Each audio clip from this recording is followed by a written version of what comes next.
البابور وحابس في البورة يا الحباب نوغ ركبوا فيها ويا الحباب نوغ ركبوا فيها ويتنزوروها هذيك الخليلة وانا قلب شكوه اللي داري بيها وانا قلب شكوه اللي داري بيها والبابور حابس في البورة يا الحباب نوغ ركبوا فيها ويا الحباب نوغ ركبوا فيها ويتنزوروها هذيك الخليلة وانا قلب شكوه اللي داري بيها وانا قلب شكوه اللي داري بيها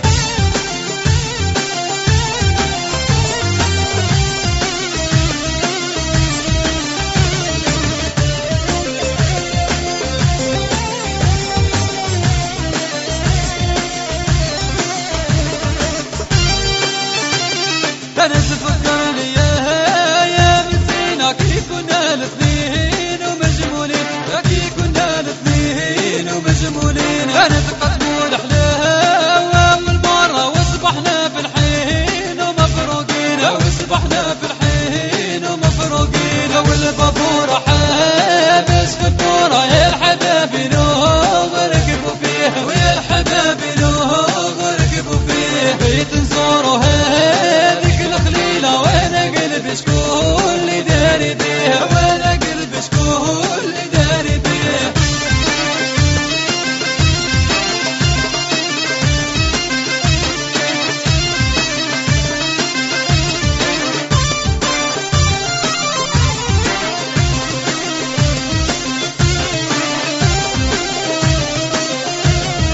يا الله الله يا ربي ما دريتها ما دريتها كذلك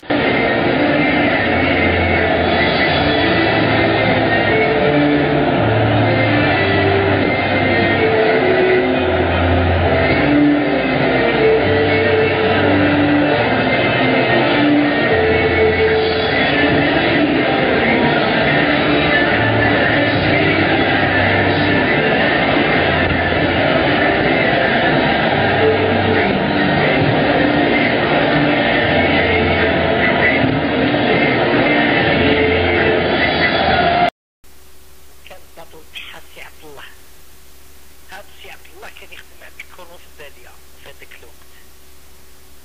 في هذاك الوقت عبد الله هذا كلا بزاف هذاك النهار. شا يدير؟ يدخل في وسط الدالية ويعطيها بخرية.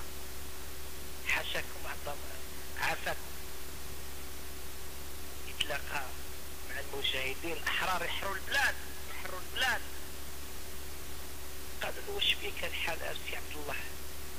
قال لهم راك تشوفوا واش صار فيا، الكنوز ما تحرش عليها الكلب على خاطر شخريت في وسط الدالية.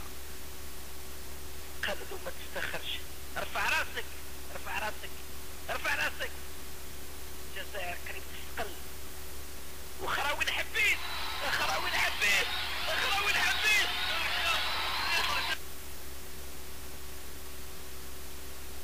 واسيبوا دبليطه مش غادي عليك ربي وتفتح لينا العروض او العيالات غادي يموتوا بالجوع والسلاح ديالكم كما تدخلش لينا غادي توحد الحصار علينا وهيا احنا اخوان.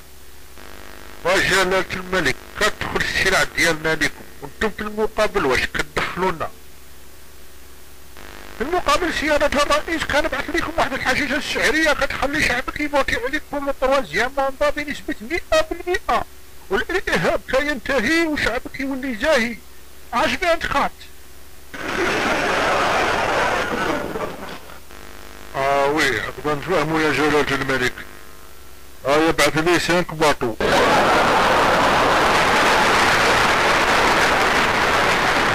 وكيما يقول الفنان في بحر الكينا كاسا رغب الهوى صعب